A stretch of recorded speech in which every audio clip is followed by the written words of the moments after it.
check, check, check, check, check, chop it down, check, check, check, chop it down, chop it down, chop it down, you gon' chop it down, chop it down, chop it down, chop it down, you gon' chop it down. I just appreciate everybody watching. Watch him throw the ball. We gon' pick it off. You gon' let him hit the hole or you gon' cut it off. You gon' play through fourth and long or you gon' punt it off. Your defenders, heavy hitters, put your pads in. Don't be looking for the ref to throw no flags in. Keep the helmet on. Keep the cleats tight. You the type to want to win by any means, right? You should look alive. This is Trap or Dive. Yes, sir. Welcome back to another episode of Trap or Dive podcast provided to you by 214 Media and SB Nation's Hogs Haven. I'm your host, Mual. In here with AJ and Dre. AJ is blending in with his background, so I don't know where he is right now. Oh, there you go. And then we got Dre. Dre, I'll start with you first, man. How you feeling, big dog?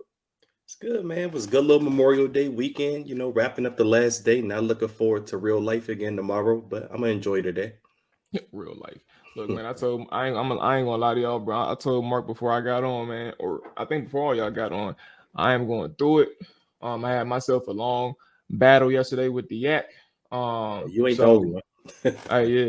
You know what's crazy? It started after my flag games. When I went to the field to go meet with the grill master. I was contemplating, like, if I get food, I'm gonna ruin my stomach or my appetite for the cookout later. But if I get this Henny, and that joint will be perfectly fine. Knowing damn well I ain't had no food on my stomach. I ain't eat all day. It was 2:00. And that just started off a whole downhill mistake. AJ, I'm going to flip it to you, bro. I was going to say, Mo, we got to get you some of these little hangover pills, man. My man's giving me some of them. And you supposed to take it the night before, and you wake up good. So that's why I'm okay right now. I completely forgot that I got the little joint. What is it called? Liquid IV. Got the liquid IV downstairs. I'm about to fix that as soon as this show over. Nah, you just need to eat before you start drinking. That's it. All right, man. Nah, that's true, bro. I ain't young no more. I guess that's a lesson to be learned. AJ, what you got going on, man? How you feeling, bro? Man, I'm chilling, man. Just traveled most of the week, so just getting adjusted back to being in the States, unfortunately. But it's just you living on $5 meals again, huh? Yeah, so I mean, just excited to have this conversation with Mark. Appreciate you joining us today. Yes, sir. And we got the good man, Mark Bullock, in here. Sorry, I'm late on the introduction, but as you all know, you can find Mark Bullock on Twitter at Mark Bullock NFL, I believe. Let me make sure I got that right. Okay, so I was right. Mark Bullock NFL. And obviously his Substack, Mark Bullock Substack, where he produces his content, written content and film breakdowns. Mark, appreciate you joining us, man, to break down the defensive line. How you feeling today? I'm good. Apparently a lot better than you by the sounds of it. Yes. But yeah, I'm doing pretty well. So thanks for having me on. Absolutely, man. And I feel like this is a perfect timing type of conversation, given what you're working on, and the defensive line breakdown. So as you all know, the last episode that you can find was the wide receiver position group. A lot of conversation on De'Ami Brown, man. But I thought it was a really good deep dive, I guess, into the unit. But as we transition into defensive line today, we can work ourselves. We can go out to in and start with them edge rushers. Let's start with the top dog, the talk of the town per se, Chase Young. And I guess to an extent, Montez Sweat, if we want to, but we'll start with Chase Young and then get to Montez Sweat. But he's had some headlines over the past week and some changing. A lot to do with not showing up at OTAs, right? But then obviously, I think April, I believe, like late April or maybe right before the draft, his fifth-year contract or fifth-year option was declined. It was not picked up by the team. Starting with Chase Young, I'll give you the floor, Mark. Generally speaking, about this guy, like, what type of season does Chase Young need to have, but also like what is your overall outlook on his career or even future in Washington? You can take it whichever way you want to go. Yeah, so I guess I'll start with I'm currently working on an article. I've watched the 3 games, every snap of the 3 games that he played at the end of last season, and I kind of just wanted to see where he was at, and you could definitely see there was a little bit of tentativeness with regards to his knee. There's kind of I think it's natural that when you have that kind of a big of an injury, when you come back to the field, you're going to naturally be a little bit more protective of the knee. And in certain situations where like a tight end was lined up near him, or if he felt the tight end sifting back towards him on an outside zone, on the backside of a zone run, he was cautious about that, and he was playing to protect his knee rather than in the past. Like there was one rep against the Cowboys where they sent the tight end on a sift on the backside of a zone, and in the past, like Chase Young in his rookie year would have run down the line, blown up the tight end, and made the play on the running back. This time he kind of tentatively pulled up, kind of knocked into the tight end a little bit, and let the running back carry on to the front side of the run. And I think that speaks to the kind of, he needs to, he feels like he wants to protect his knee, and he's not 100% comfortable in it. But you could see when he didn't have a tight end near him, or there was no threat of a chip from a running back or anything like that, he was just setting up to rush. He didn't necessarily have the explosive speed that he had in college, but he still rushed well when he wasn't doing his stutter move that Rivera has kind of talked about, where if he just pins his ears back and goes, and he looks to convert speed to power, and he bull rushes, or he uses his swipe moves to try to get inside, he was very effective. And, in the first game back against the 49ers, he had a couple of really nice reps against Trent Williams, where he put Trent Williams on his back, and nobody does that. And he had some reps similar to that, not necessarily putting the offensive tackle on their back, but, he was beating players when he just rushed, and he would get his hands on guys early and drive them backwards. He was really effective, and he generated a lot of pressure, and he looked like the kind of guy that was like, okay, you can see he's still a little bit tentative with the knee, but the talent is still there, and we understand why he was the 2nd overall pick. But a fair amount of the rushes that he would do, he would have this stutter move where he would take 2 or 3 steps up the field, and then he would stutter to try to get the offensive tackle to kind of stop and start their feet. And there is some logic to that, because Chase Young should be more explosive than a tackle. So if he gets a tackle to stop his feet, he's going to be able to be explosive and beat the tackle to the edge. But the issue with doing it so late into the rep was that it took so long for him to execute the stutter move and get started again. By the time he was beating the tackle, the quarterback was getting rid of the ball. So Rivera kind of made a big point of it last year and before, that he wants to see Chase Young kind of not really do that stutter move and just rush and just go. And I really agree with that. I think if Chase Young, like using the stutter move every now and again is fine, but not using it as your base rush, I think is a key for him. So I still think there is a very, very talented player there. I think obviously the mental block with the knee is something that only he's going to be able to kind of get himself over, and hopefully, another off season where he's able to rehab that knee and get it back to a state where he's really comfortable with it will help with that.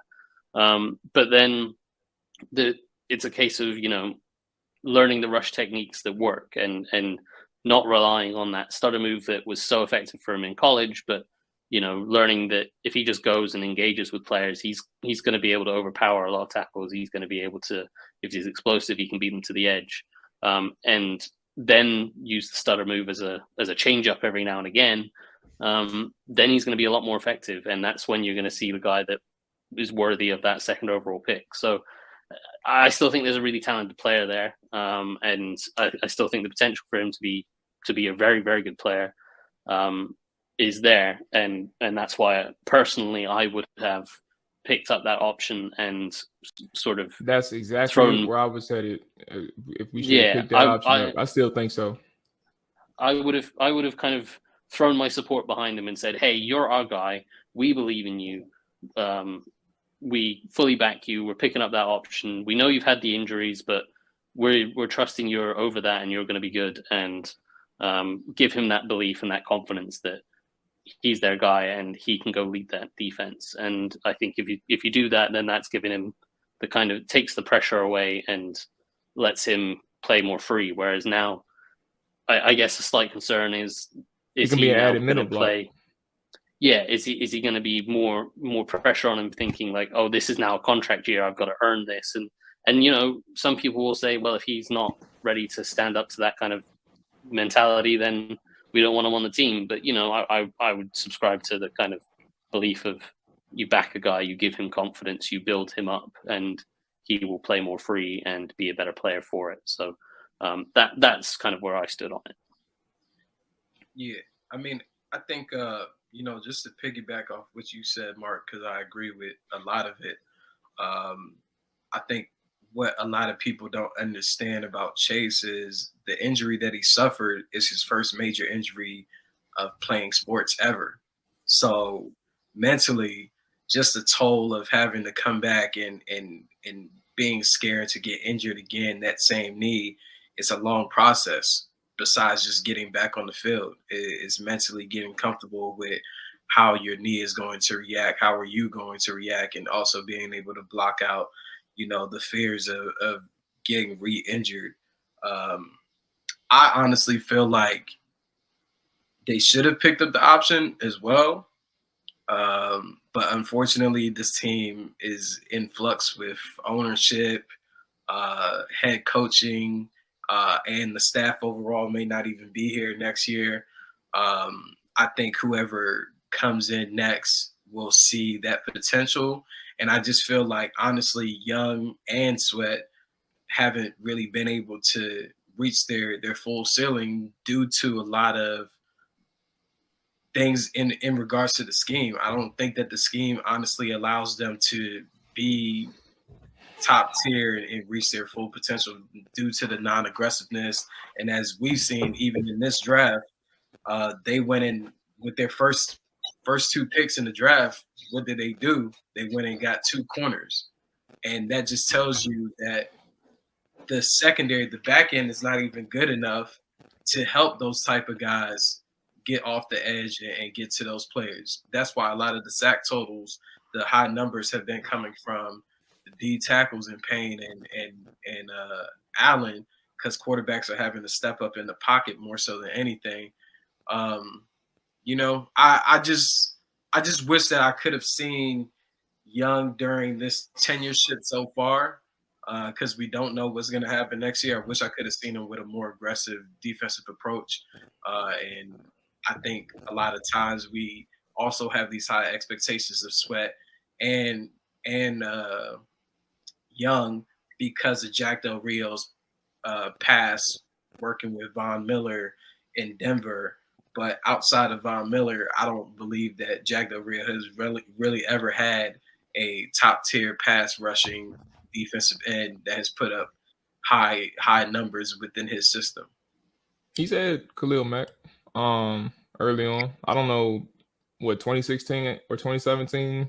But he wasn't calling those plays. I mean, a defensive coach is probably going to have like somebody. Well, I don't know, because Jack Del Rio and Ron Rivera haven't really ran into each other either. But that was kind of a new situation, so I don't know. But here's my thing though with that, right? Because I hear that a lot on the Hog Saving platform with the comments, and even on Twitter. But I think the thing is, I give leeway to like the scheme thing. But I also think that that's kind of like overinflated. And the reason why I think it's overinflated, like that this thing is overinflated is because like defensive tackles, right? And John Allen and Daron Payne, you don't often see a defensive tackle group in Daron Payne who had 12 and a half sacks or 11 and a half sacks, tying the team franchise record in terms of sacks for an interior defensive lineman. And then Jonathan Allen, who had 9 sacks, right? Like, you don't even see that often. Secondly, you don't see defensive tackles even in Washington, or even defensive line in Washington, where you have multiple players who've had 10 plus sacks, right? Like in the same season. Like, those type of numbers don't happen. But I think the thing is, like, when you think about like sack numbers, right, or just generating pressures, like those things are, like, obviously sacks are the ultimate end all be all in terms of like when you want big money contracts or even living up to expectations. Like, if you get home to the quarterback, especially as an edge rusher, that's your job. Like, that's part of your job. That's probably a big reason why you're drafted number 2 overall, if we're going to speak specifically on Chase Young. But I think the thing is, when you think about Sweat and then you think about Young, like, people just point to the fact that the defensive tackles are the guys that are like made for this system to get sacks. But I don't think that's always been the case. I think what you saw in 2022 was a byproduct of Daron Payne growing into a more consistent pass rusher, and you see Jonathan Allen continuing the type of high level play that he's had since 2020, 2021. Like, that is that's a byproduct of what these two players are. But when you look at your edge rushers, I just think it's more. And I'm not speaking specifically on you, AJ. Like I said, it's a whole bunch of people. I just think it's a convenient way of saying that Montez Sweat and Chase Young struggle getting to the quarterback when that's just what their job was. And that's me watering it down and making it very plain and plainly put. But I just think that that's kind of what this conversation has turned into, when in reality, if Montez Sweat, I'm throwing out a number here, had 50 pressures in a season, I'm just making up a random number, and he had 6 sacks. Like, imagine if those 50 pressures ended up being 12 or 13 sacks. Like that, I don't think this conversation will be the same exact thing if he had 13 sacks last season off of 50 pressures. Instead, he only had 5 sacks in 50 pressures. But now it's about the scheme, and now it's about these defensive tackles making plays. I think it's a byproduct of Montez Sweat and Chase Young just not being. Of course, I'm speaking about Chase Young from a collective career standpoint, not 3 games off 2022. But these are just guys who are more effective doing other things than actually getting home to the quarterback. Well, I think overall it's a lot of layers to it. Of course, I don't know what everyone else out there is saying, but there's so many layers to it. I mean, also these DNs aren't playing with many leads. They don't get the pass rush much. Like, if we're being honest, the team is not scoring points to put them in position to just pin back and go after the quarterback. So that'll be interesting as well if this team can start scoring more than what I think they averaging 19 points or something a game. Yeah, below the league average, bro. Yeah, if they can start scoring more points, then their DNs can really pin back and just go after the quarterback. But it's so many layers, because then we could go into the linebacker position, like how's coverage going there, and once again secondary. Like, it all is connected with each other. I mean, you and Mark break down a lot of film, and just across the league, the guys that are producing high sack totals across the league typically have a solid enough back end that's doing their job and covering guys so that they can get to the quarterback. But, here's why I don't like the scheme argument too much, is because there was no scheme argument in 2020 when Chase Young won Rookie of the Year. No one was blaming the scheme. People were saying, oh, this guy's a beast. And then, he comes out 2021. He has this disappointing season before his injury. And then that's when you start saying, well, it's the scheme. But then you hear coaches subliminally calling him out all off season and even during the season for not playing within the scheme. I mean, maybe him and Montez Sweat were the brunt of those those comments. But again, I mean, when do the players take accountability? We have to start giving these players accountability. We want Chase Young to be the premier pass rusher. I mean, as you said, Maul, I mean, he had Khalil Mack. I mean, he even had a rookie year. Jack Del Rio, that is. He had a rookie year, Julius Peppers back in Carolina in 2002, and Julius Peppers excelled under him. I mean, these are the guys we want Chase Young to be. That's what we drafted Chase Young to be when we drafted him number 2. We didn't draft Chase Young to be Brian or Ragpo. We didn't draft him to even be Montez Sweat. We drafted Chase Young to be Khalil Mack, Julius Peppers, all of those guys that came before him that are, viewed as like those elite franchise changing edge rushers. But now we're just kind of hoping that Chase Young just becomes a good player at this point. I mean, we saw a flash of, possibly greatness in 2020. 2021 was disappointing. Obviously, we haven't seen him much since the injury. But now, like I said, we're just hoping for a functional player. And that's a little scary to me because now the expectations have shifted. I mean, he was voted as captain after his great rookie of the year. I don't think he's going to be voted captain anymore, if they're doing that. I mean, because a lot of things have changed. I mean, even with the OTAs, I know a lot of people don't think it's a big deal that he, doesn't show up to these things, but you kind of look for the leaders of your team to show up to these things. And Chase is kind of distancing himself from all of that image in a sense. And we as fans and even as coaches are even sitting here wondering, is he that dude anymore? Can he be that dude anymore? And I think that's why you didn't see his option being picked up, because right now everyone's unsure of him. And that's a little scary right now when you think of Chase Young. Oh, hell yeah. Hell yeah. One thing I'll say too, well, actually, I'll give it to Mark right quick. Mark, do you have any thoughts on the scheme, sack, and anything that we were just kind of going back and forth about with Chase? And even sure. OTAs, to be clear, because we didn't get your thoughts on OTAs too. Yeah, so the OTA thing, for me, it's not a big deal. It depends on what he's doing, because OTAs is about installing the scheme and the system and getting everyone on the same page and understanding what the scheme is. And obviously, they're year 3 of this or year 4 now of this system, and so Chase Young's going to know the system by this point. And when he was injured, he was taking 1 million mental reps, so he's going to know the system. He's going to know what his job is within the system. So for me, missing OTAs isn't that big of a deal.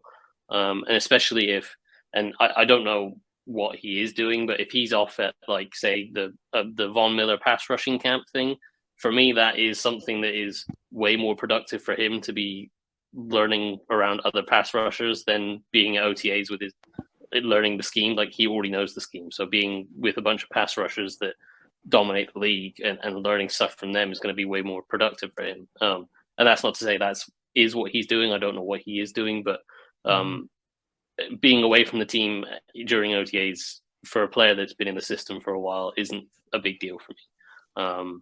So I'm not too worried about that. In terms of the scheme not suiting them, I don't think the scheme is necessarily an issue for them. I think they went into that 2021 year before he got hurt, and I think they bought into their own hype a little bit. I'm referring to Young and Sweat, and possibly the whole defensive line. I think they kind of bought into their hype, and they were talking about both of them breaking the sack record and that kind of thing. Oh yeah.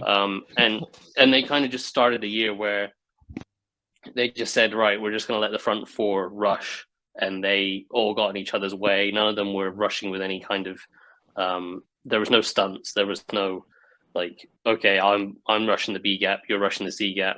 Jonathan Allen stunting into the A gap, and we're all gap sound. It was just go and rush, and you saw like Young and Payne going to the same gap quite a lot, and that made them very easy to block. And so when after the first sort of 4 or 5 games of that season, Del Rio kind of stepped in and said, okay, we need to rush a lot more cohesively, and they started running stunts, and we saw the production start to rise from the defense. And then they started bringing in some sim pressures where one of the defensive ends would drop off and a linebacker would rush, and they do stuff like that. And that was a lot more of a productive defense overall. So I don't think the scheme up front is necessarily an issue. Obviously, they've had some issues on the back end where the DBs aren't holding up coverage long enough, and the quarterbacks are able to get rid of the ball pretty quickly, which obviously doesn't help edge rushers. But scheme for the front guys isn't an issue for me.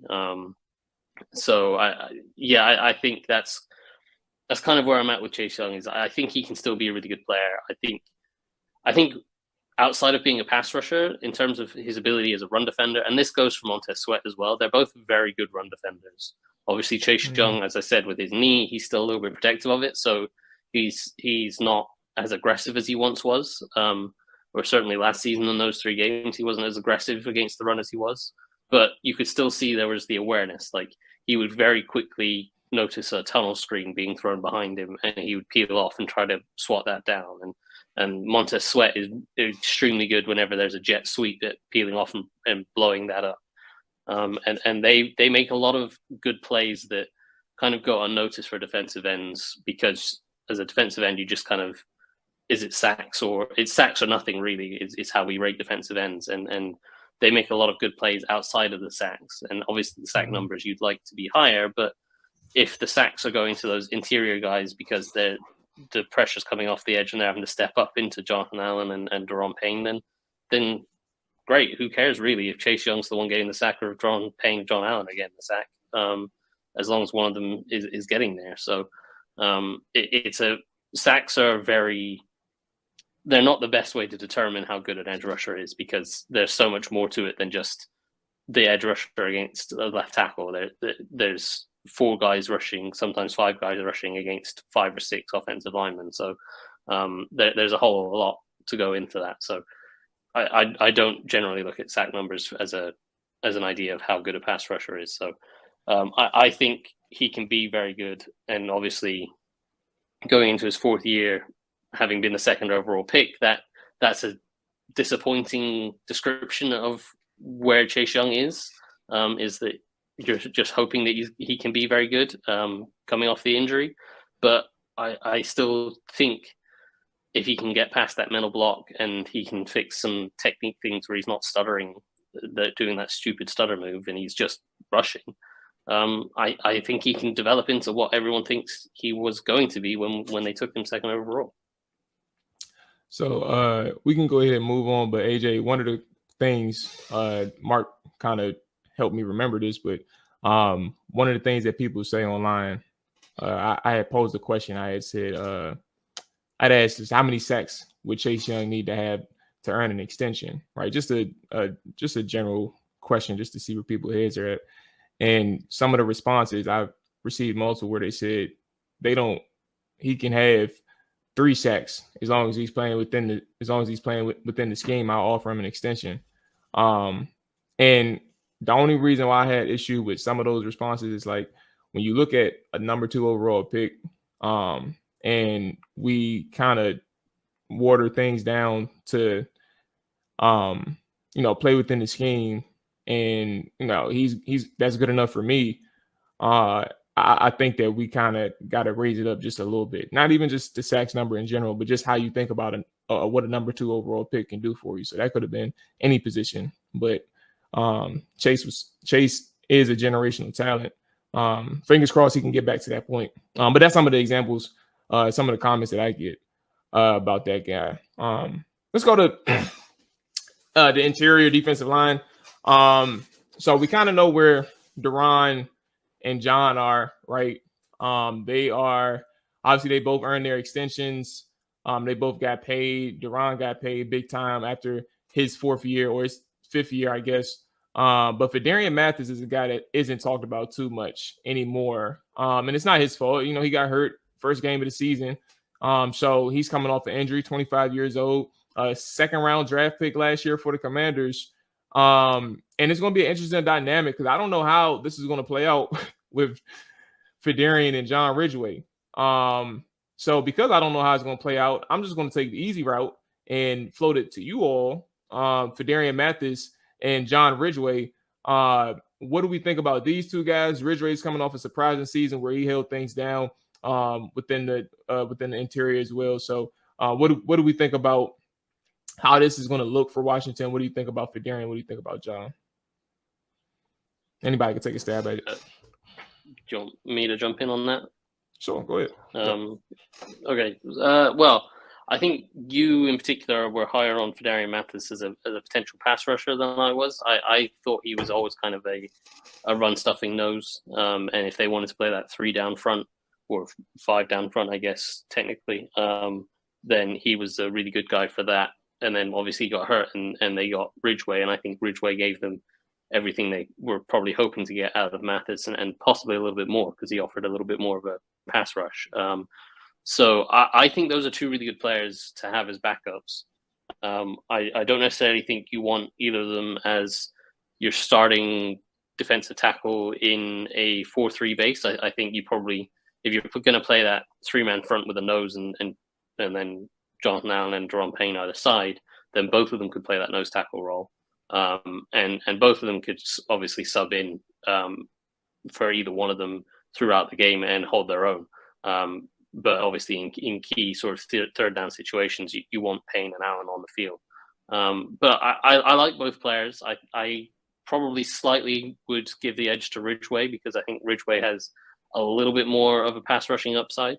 I think he got a little bit of a bad rep for those couple of really dumb penalties that he got. The kind of the extra point, or was it the field goal thing he touched the center and he had a few of those silly, stupid penalties that gave him a bad rep in key situations. But I think in general, his play was really good. And he was excellent against the run, against a lot of good rushing offenses. And he, as I say, he offered a little bit of a pass rush as well. I think what Ridgeway does is he buys Mathis a little bit more time to come back from that injury. And there's no rush to be like, Mathis, we need you to be our third defensive tackle. And now, especially now that they've got Daron Payne back as well, it's a case of, well, Mathis, you can basically take your time, get back fully healthy. Ridgeway can hold the fort down, and then Mathis gives you a really nice fourth option to rotate in there. So I really like the defensive tackle depth. Neither one of them is kind of at what Matt Ioannidis offered them when he was playing his best as their third defensive tackle, but they offer a different role, and they free up Allen and Payne to kind of go rush a little bit more and be a little bit more disruptive in the run game and penetrate rather than trying to hold the point of attack. How do we think? You got it, Drake. Go ahead. No, I'm just gonna say I like the prospect of having those two. I mean, again, Mual. I know you love Federi and Mathis. Was hoping that. I mean, he was injured last year, obviously, but I mean, I hope he can turn into that, that guy that we thought we were getting in the second round with him. Best case scenario with him and Ridgeway, hopefully they can be. I mean, they're probably not the same exact type of players as Ioannidis and Settle, but it still gives you that kind of depth that you have back there behind Payne and Allen, knowing that you have those two locked up. I mean, I love the interior depth that those guys can possibly bring in. Again, with Ridgeway ascending last year, you don't have to put so much pressure on Federi to come in, and maybe that helps him a lot tremendously going into this year. So, you hope to see one of those guys kind of emerge as that guy at the number 3, but just having that depth at the interior defensive line. I mean, especially it looks like you're going to have these guys locked up for a few years. So it just makes me comfortable going into the season. No, that's one of the position groups right there that we probably don't have to worry about too much. Even if you get an injury there, you're probably still good. I think my thing when I'm trying to figure this out off the top of my head, to answer your question or to respond to your statement, I did think, and I don't even know, I did like what I saw on some snaps with Phil in the pass rush game at Alabama. Some of those were, designed off stunts and stuff like that, and some he just flat out won. But I can't even remember right now what it looked like in preseason. But I don't think it was that good. But I think he still has some upside. I guess we'll figure out when we get there. But to the point of Ridgeway and Mathis, I don't know how the snap count would, they kind of play the same role, and Ridgeway was an immediate, like you said, Mark, Ridgeway is going to be able to buy some time for Mathis. It's actually interesting though, because Mathis posted a TikTok maybe or Instagram post or something like that in November, where he wasn't making any football moves, but he was moving back and forth on both legs, dancing and stuff like that. So I don't know exactly what that means, but after you tear a ligament and you're right back a few months later, being able to move the way he was moving in that Instagram video or TikTok, whatever, is encouraging. But yeah, I don't see how them being the same two players, like I feel like that can ultimately be like maybe a political thing in terms of like if Mathis is here, we're just going to roll with Mathis and put Ridgeway to the side, or if it actually becomes a competition to like who's going to get more snap counts. Not about like getting cut or anything, but I just think that somebody's going to have way more snap counts than the other, even if both are healthy. Like I just think that's how this is going to play out, unless they have like football situations where you're like you need that 3rd and 1 stop or that 3rd and 2 stop or that goal line stop, and you can put both of them in to make a play. That's kind of how I'm picturing this thing in my head. Yeah, I mean, I think in regards to, Mathis coming back and, of course, Ridgeway, it allows the two premier guys, Allen and Payne, not to play as many snaps as they did last year. They played a lot of snaps due to the lack of depth there at D tackle. I don't think that Ridgeway and Mathis truly mirror what Payne and Allen bring to the table, but that's how they decided to construct this roster. There's also another guy, I want to say his last name is Muhammad, that they brought over from Atlanta.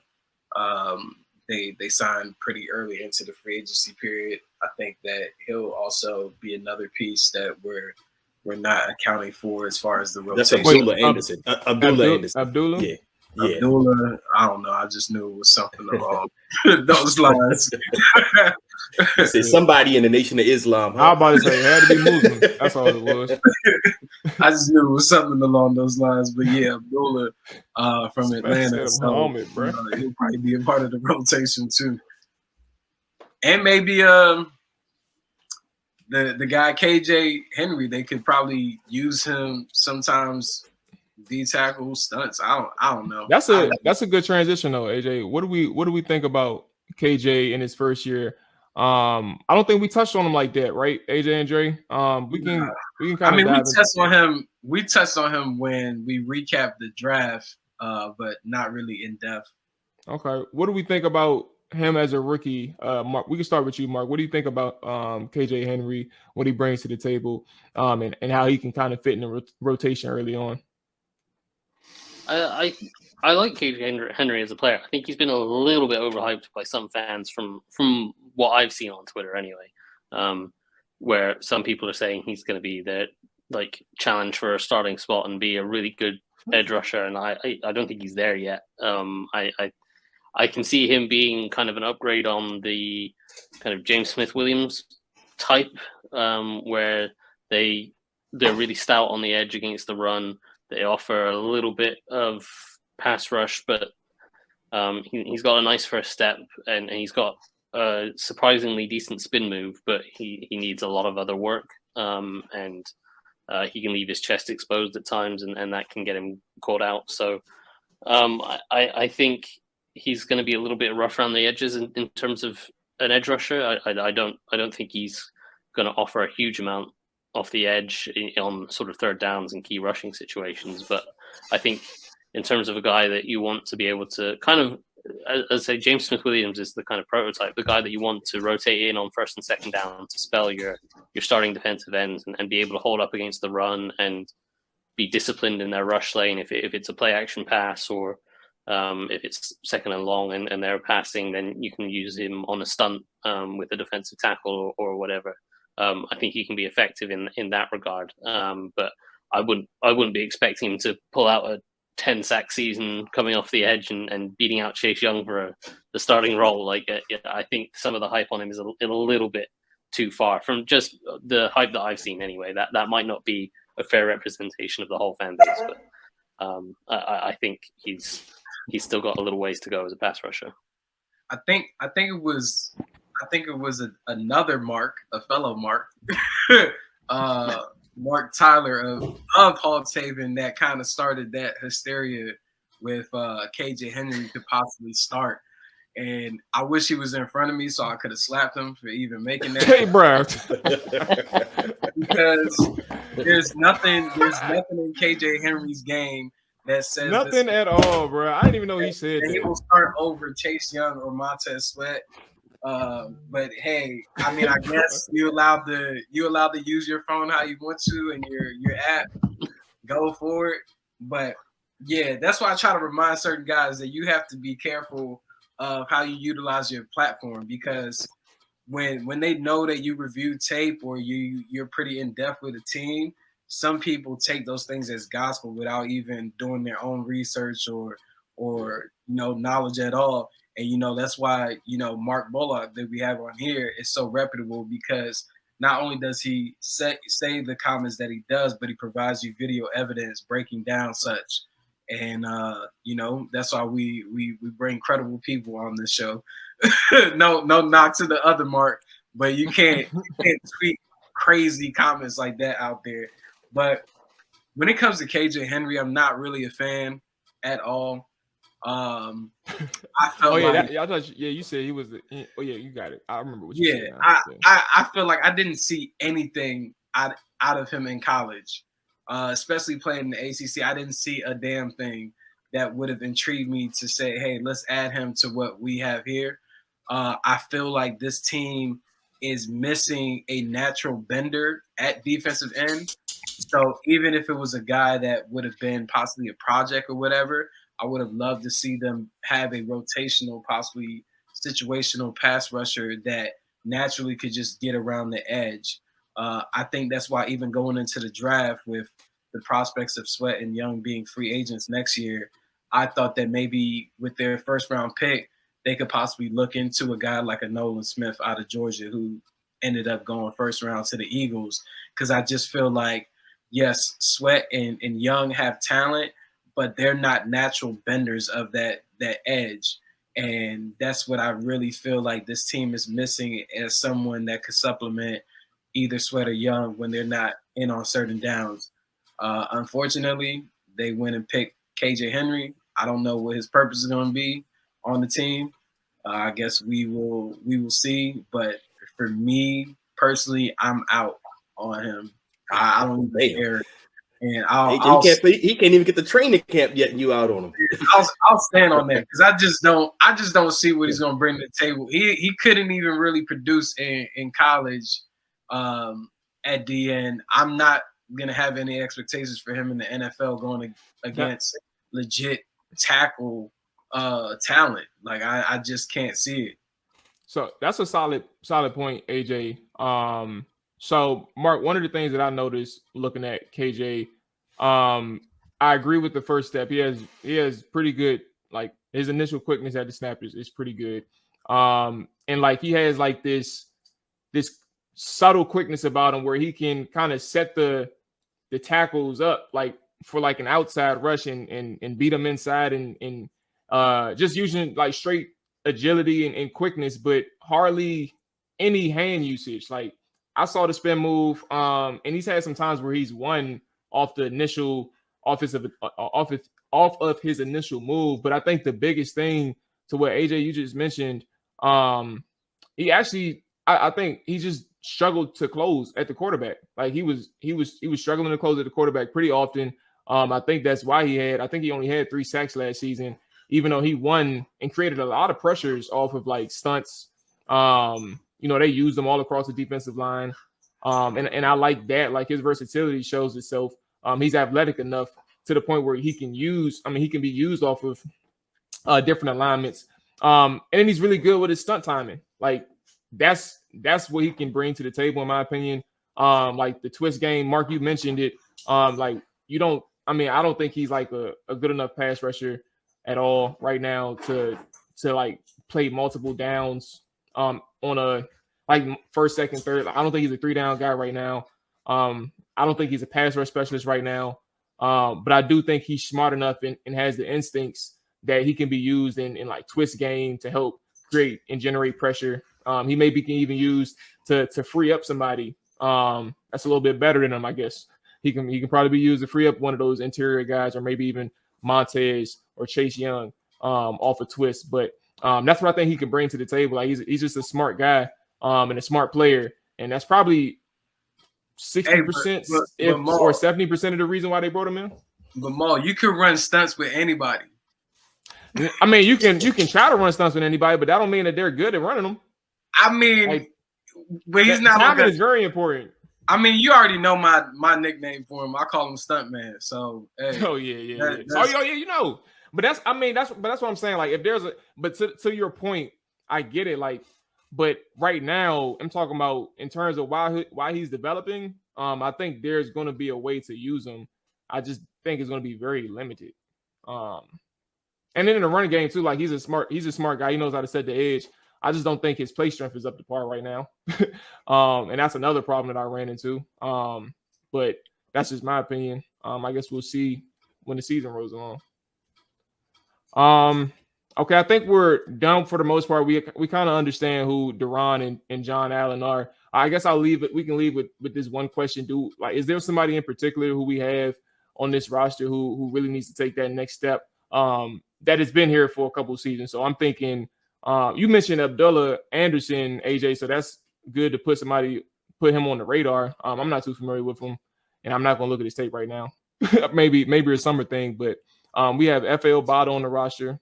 James Smith-Williams, Mark mentioned, Casey Toohill, Shaka is gone for the season.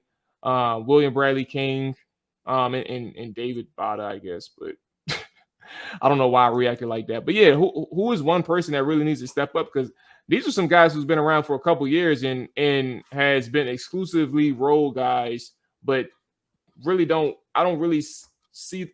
I'll just leave it there. Like, exclusively role guys, but I feel like somebody has to take a next step to help this defensive line out.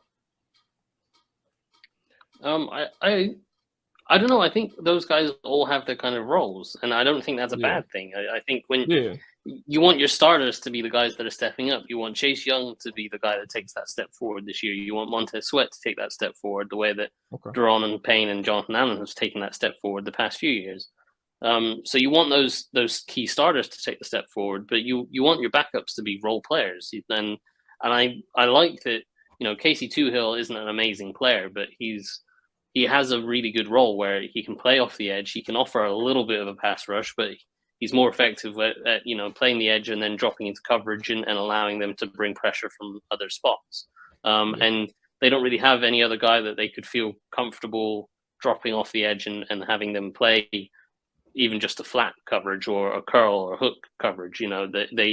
There's no other edge rusher that they have that they could feel confident in doing that. So Casey Toohill has a role there that he fills well, and they don't have anyone else doing. And I think James Smith-Williams and F.A. Obata kind of fill a very similar role in that they both kind of are that hybrid defensive end, defensive tackle. And Obata, I think, plays it a little bit better at this point. I think he offers a little bit more of a pass rush. And probably James Smith-Williams is a little bit more solid and stout against the run, because Obata is still, well, I say he's still learning the game. He's been in the league for a while, but he's just more of a pass rusher than a run stopper at this point. Whereas James Smith-Williams knows the game probably a little bit better, and is more stout against the run and has a better technique against the run. So they both play a similar role, but they can do it in different ways. Where, as I say, Obata's the pass rusher and Smith-Williams is the run stopper. I think William Bradley King is kind of missed out. He kind of fills in that hybrid defensive tackle, defensive end kind of way. He'd probably be a 3-4 defensive end. And I think he's maybe someone that if you're looking for someone from that backup group to take a step forward, I guess he would be the guy. I think Shaka Toney would have been that guy had he not been suspended. But in general, I quite like the depth pieces that they have, because, as I say, they all have a role that if you need that guy to drop off the edge into coverage, you've got Casey Toohill. You need that defensive end that can kick inside to rush the passer, you've got Obata. If you need that defensive end that, your defensive tackles are all injured and you need someone to step in and stop the run, you've got James Smith-Williams. And you've got guys that can fill different roles. So I don't necessarily see those guys as needing to take a step forward. I think the guys that need to take a step forward are Young and Sweat. Yeah, I agree 100% with Mark. I mean, all of those guys, you don't expect more than what you get out of them at this point in their careers. At one point, you probably thought that James Smith-Williams may have had a little bit more potential, because I look at those James Smith-Williams and even the KJ Henrys. I'm a big college football guy, and both of those guys were like highly rated recruits. 5-star recruits coming out. So you kind of people always had expectations of them to be more than what they were. But, you know, like James Smith-Williams, William Bradley King, like we've seen those guys for a couple of years, and we kind of know, you know, this is pretty much their height, you know, what to expect with them within their roles. And, you know, but going back to KJ Henry, you know, that's a guy, again, like the name, you know, he went to Clemson, 5-star. People have more expectations of him. That's why you may see fans kind of hyping him up a little bit more. But his role may be, or his ceiling may be, a James Smith-Williams. So, I mean, that's probably why they drafted him. And again, I don't know if you should have any more expectations for any of those guys to take more of a leap than what they already provided, because we kind of know what they are. So, yeah, I don't have any expectations for anyone to I mean, unless we're talking like the, you know, defensive tackles, then obviously we already touched on Fedarian Mathis. You know, we would love to see him take that step up this year, because he was a 2nd round pick, and we kind of don't want him to fall into that, you know, cursed 2nd round pick, you know, that a lot of Washington fans bring up, because we're pretty bad at that. So you want Fedarian Mathis to kind of take that step up this year, even though that may be a little unfair with him coming off the injury, but you still kind of expect more out of him as a 2nd round pick. Yeah, I mean, I think for me, I'm just expecting a bit more from Jack Del Rio going into his 4th year. I think just having these guys playing faster overall, but especially on the defensive line, just being a bit more aggressive, and hopefully on the other side of the ball, Eric Bieniemy now calling the offense, that they can score more points and these guys can be in more pass rush situations. That's pretty much it. I mean, because I feel like we know we know what James Smith-Williams brings to the table. We know what Casey Toohill brings to the table. We haven't seen it in the NFL yet with KJ Henry, but Stuntman is he's going to. And then there's another guy that I guess they're going to use at the end some as well, Andre Jones. He'll be another Stuntman. So, I mean, yeah, we pretty much know what these guys are. I just think the utilization by Jack Del Rio will be intriguing. And, you know, I guess I want to see Payne and Sweat not play as many snaps as they had to last year, as it puts them in position to be out there to possibly get hurt because they're playing tired. I mean, these are not small guys. These are bigger body guys. So playing those heavy amount of snaps could definitely have a toll on their body. But overall, I think there's so many layers to it. And the main pieces that need to be connected are, you know, maybe a more aggressive style. That's just my approach, but also the offense putting up more points so that they can be in pass rush situations. Yeah, for me, I'm with Dre and Mark. I do think it's Sweat, and I think it's Young. I think one of the things where we talk about motivating factors for players, and I'm not diving back into the topic, but like this, it kind of factors into like the 5th year option conversation, like you treating people linear across the board. Like how you treat everybody else is one thing, but like if you know if you know the person that you're dealing with, like who knows like what this season like mentally means for Chase Young, right? And I can imagine how big it probably is in his head to understand like I really have to come through this year. So I think it goes without saying that he is the person. He is one of 2 people who really needs to take a step up this year, and hopefully mentally he's ready to do that. And then obviously performance-wise, we'll see as the year plays out. Montez Sweat, same thing, man. But both of these guys are playing for contracts. I don't think it is like it's a you or me type of deal. I think there's ways where Washington can have Sweat and Young on the team beyond 2023, under contract beyond 2023, whether it's a tag or not. I mean, I guess that's technically a contract. I don't know. But yeah, I think that those are your guys, man. You drafted both of them in the 1st round. You drafted one top 2 overall. You drafted the other one who you really wanted to select at 16 the year that Dwayne Haskins was taken. But obviously, as we know, ownership played a role in that. But they still found a way to get their guy at the back end of the draft. So like you kind of know the value that they had to the previous regime in Montez Sweat, but then to this current regime in Chase Young.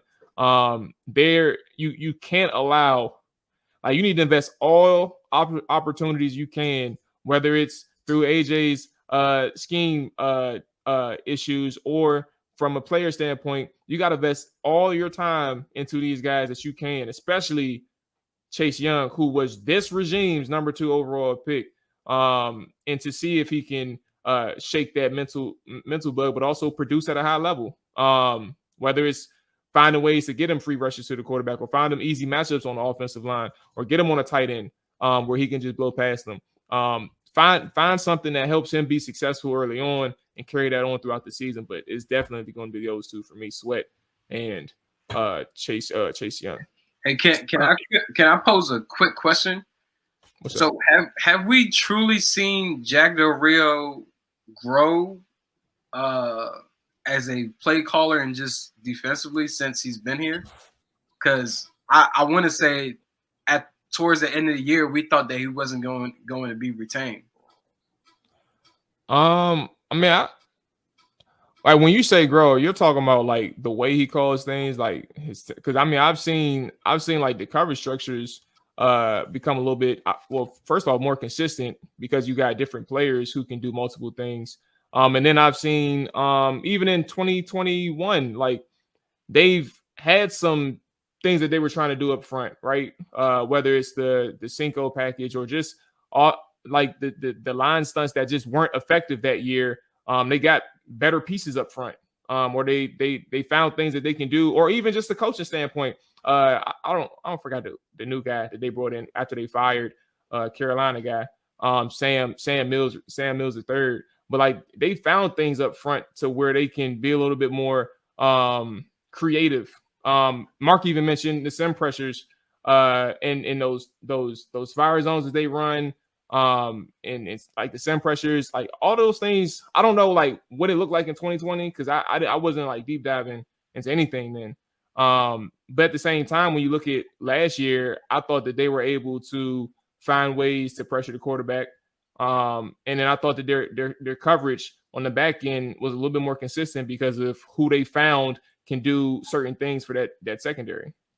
And that's a big reason why the three safety rotation was a big conversation when you had Derek Forrest, who emerged, and then you had Bobby McCain, who can move around in the slot or play free. And then you had Cam Curl, who I think they're trying to maybe expand his role a little bit, but I guess we'll see. Yeah, can I jump in on the Del Rio point? I think for me, I've never been a huge fan of Jack Del Rio. I feel like there are better defensive coordinators out there, and I think if you look at the totality of the defense from when they took over, how frequently they've given up big plays and explosive plays, for me, that would have seen him fired certainly this year, if not the year before. But I think in terms of the overall scheme and stuff, like I think for me, what was impressive was when they lost Chase Young and Montez Sweat, how he adjusted the defense and the kind of sim pressures that I talked about, and like using Casey Tuhill in that role where he was the edge rusher, but they would drop him into coverage and they would bring, Jamin Davis or Cole Holcomb up the middle, or they would bring Cam Curl from the secondary, or they'd bring the slot corner or whatever. They'd bring other pressures, and they would mix and match the different roles that they had. I think that was that spoke to how well Del Rio adjusted without his top players. Because in your ideal situation, when you have your best players available to you, you play simple schemes and you let your best players be better than the opposition's players. And when you don't have the talent, when Chase Young or Montez Sweat isn't available, that's when you need to scheme up stuff. And that's when Del Rio did scheme up more stuff. And we saw some good stuff with the sim pressures and as Mual mentioned, the fire zones and that kind of thing.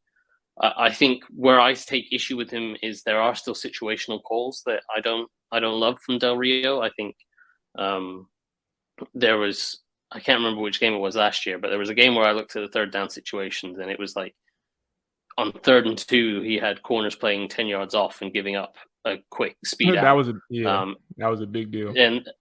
Yeah, and then there was a 3rd and 19 play where he was sending the house and that they gave up a big yard after catch slant that picked up the first down. It's like you want to do the opposite in those situations. So I think there are situational calls where I disagreed with Del Rio, and over the totality of his tenure in Washington, I've not been a fan of him. But I think in terms of growth, as I mentioned, when he's lost players, I think he's found ways to scheme up things to help the rest of the defense continue. And I think the stuff in the secondary is where I would criticize him most. And obviously the coverage structure got better, as you mentioned, once they lost William Jackson, who clearly couldn't pick up the system. Yes. And they got all the guys on the same page, and then they started doing the match coverages the way they're meant to be run. Then we saw the defense start to be a lot better, and they ended the year as one of the better defenses in the league. And that's quite a step forward from the way they started last year. I don't know if we've all kind of forgotten the way they started last year, that the first 3 or 4 games, they were giving up just as much explosive plays as they had done the previous few years. So credit to him for being able to fix some of that stuff. But yeah, overall, I'm still not a huge fan of him, but I think there is a case for it to be made that there has been some growth, and he has shown ways to scheme around when he's lost certain players. Hey, can I ask another question? Of course, we've been focusing on DNs, but I just thought of it while you were talking, Mark. Are we thinking that the selection of Emmanuel Forbes at cornerback and him being a ball hawk, are we thinking they're hoping that helps them create more turnovers more so than the scheme? Like his own visual instincts helping them create more turnovers rather than putting guys in the best position to make plays? I think his instincts fit what they want to do defensively in terms of Kendall Fuller is kind of a similar corner to what they're looking for, in that they want their corners to play 8 to 10 yards off the line of scrimmage. They want them to be able to read multiple receivers, see the breaks of the different receivers, and then drive down on anything underneath and try to jump stuff. And Fuller wasn't as good as Forbes was in getting his hands on the ball, but Fuller was very good at reading routes, reading multiple releases, and matching his coverage to the route. And Forbes is going to be very similar, but Forbes is a little bit more instinctive and a little bit more aggressive in hunting down the ball. So I think what they see in Forbes is he's a guy that will fit in their system straight away. And whereas Fuller would be taking away routes by anticipating them and reading them a little bit more, Forbes is going to take a little bit more of a risk, willing to give up the catch maybe, but to try to jump the route and undercut it and pull away the interception. So I think that's why they drafted Forbes. And it's not a case of the scheme's not going to play any factor. It's just Forbes is a ball hawk. I think it's there. He's going to be allowed to continue to be a ball hawk because he's going to play in a system that will suit that type of his instincts and his type of skill set. Mark, man, appreciate you sticking around with us for the defensive line preview. I want to give you the floor, the opportunity to let the people know where they can, if I missed anything, let they know where they can find you, hear from you, all that good stuff. Well, I think you covered it, but as a reminder, my Substack is markbullock.substack.com, and you can subscribe there and get my breakdowns on stuff. And on Twitter, I'm at Mark Bullock NFL. Sounds good, man. Fellas, it's time for some food. Boy, I need something to help me with this liquor. But Mark, I'll tap in with you, man. We can get you on for another show down the line. But fellas, y'all take it easy, be safe, everybody. Enjoy y'all week. All that good stuff. We'll be back later. Peace. Damn, set, watch him throw the ball. We gon' pick it off. You gon' let him hit the hole or you gon' cut it off. You gon' play through 4th and long or you gon' punt it off. Your defenders, heavy hitters, put your pads in. Don't be looking for the ref to throw no flags in. Keep the helmet on, keep the cleats tight. You the type to want to win by any means, right? You should look alive. This is Trap or Dive.